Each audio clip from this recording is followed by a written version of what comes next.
Салмагымда сурашат го 100 чыгам да. Өзгөндөн чыккан.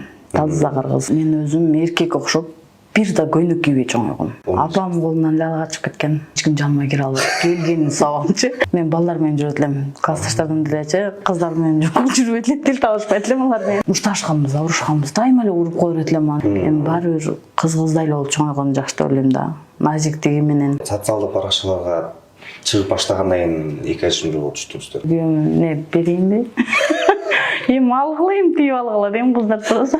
Кагылып да көрдүм, уруп да көрдүм, таяк жеп да көрдүм, башканы жакшы сөз да көрдүм да. Бар жашоодо болду да. Ошол пикирлерде дагы манас төрөй турган кыз экен, манас төрөй турган кыз экен деген пикир көп жазылат экен. Ооба. Анан манастар табылып атабы?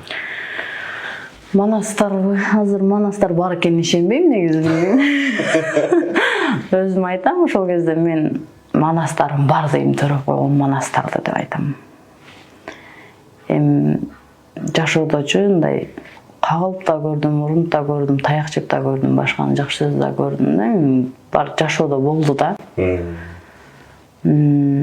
Манастарым дагы шур бар го, эми мындан дальшыны мен билбейм. Уже мен өзүм балдарым үчүн эле жашайм деп калдымчы азыр. Турмушка чыгып кетем, минтип кетем деген сөздү ойлогум келбей калды азыр. Себеби Кудайга шүгүр азыр балдарым чоңоюп калды. Ошолор мен чоңойсо мени карай тургандарым ошолор да. Көпчүлүктөрдө бизде мындай айтышат, каяктык болосуң десең биз оштук дейбиз да, биз эмне дейбиз башка туурабы? Ооба. Биз оштукпуз дейбиз да. Деп ошенткенде аняктыктар болушат экен. Аняк депчи. Эми мен оштуктар десе эмнеге чычалайсыңар деген сөздөр да болот да. Эми оштук дегенде биз чычалабайбыз. Эми оштук бөлүнгөндүк эмес да, эми оштук аркалык ушундай сөздөр мага жакпайт, наоборотчу. Оштук болсо мен сыймыктанам, мен оштук болуп төрөлгөнүмө, ошол оштон болгонума. Үй бүлөң барбы деп отур. Азыр күйөөң менен эмне болдуң, азыр көп сурашат. Ой, күйөөм не берейинби? Эми алгылайм, тип алгыла дейм кыздар тураса. Бизде эми мындай кээ бир ушунчалык бизде өзүбүздүн кыргыздардачы көрө албастык бар экен да. Эми көп эмес, эми бар да.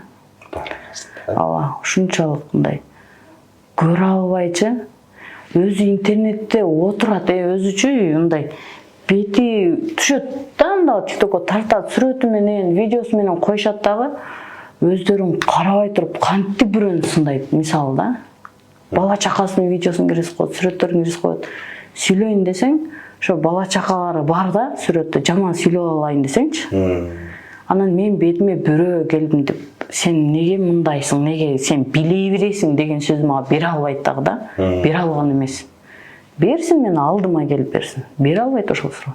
Мен айтам, кыйынсыңарбы? Макул, келип мага ошону бетиме айткылачы. Мен мындай аркадан сүйлөгөнү жаман көрөм. Ошончо көрө албастыктары жакпайт. Биз ошон үчүн мындай билбейм, бири-бирибиздин деп жөлөп тая албайбыз да биз. Мен казактар наоборот чындыгында мени колдошот да. Казактардын көбү мени колдойт. Биздин кыз деп ушинте беришет го, бирок мен айтам аларга, мен казакмын дебейм да. Мен кыргызмын деп айтам. Мен казактын кызы эмес, мен кыргыздын кызымын.